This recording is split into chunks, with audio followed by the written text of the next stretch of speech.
Hello दोस्तों, नवरात्रि के पीछे कई पुरानी कथाएं प्रचलन में हैं।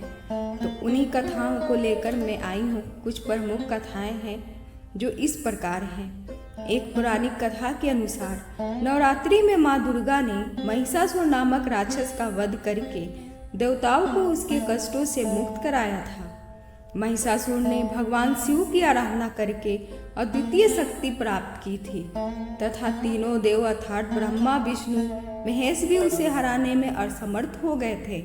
महिषासुर राक्षस के आतंक से सभी देवी देवताएं भयभीत हुआ करते थे। उस समय सभी देवताओं ने अपनी अपनी शक्ति मिलाकर दुर्गा माँ को अवतरित किया और उनकी शक्तियों के तेज से जन्मी माँ दुर्गा ने महिषासुर का वध करके सभी कष्टों को दूर किया।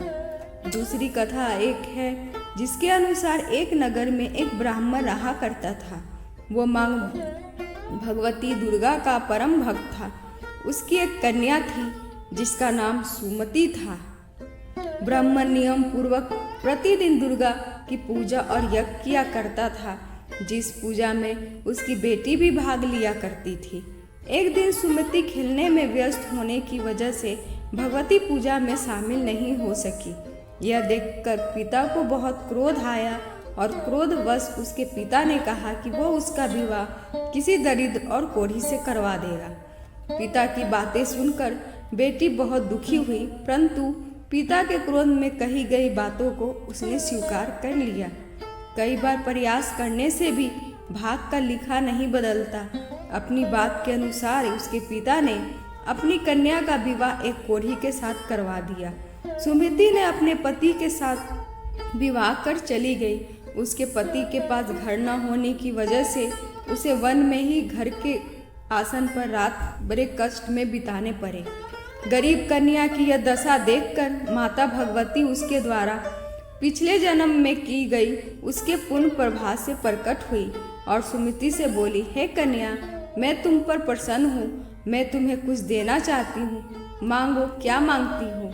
इस पे सुमति ने पूछा कि आप मेरी किस बात पर प्रसन्न हैं? कन्या की यह बात सुनकर देवी कहने लगी, मैं तुम पर पूर्व जन्म के तुम्हारे पुण्य के प्रभाव से प्रसन्न हूँ।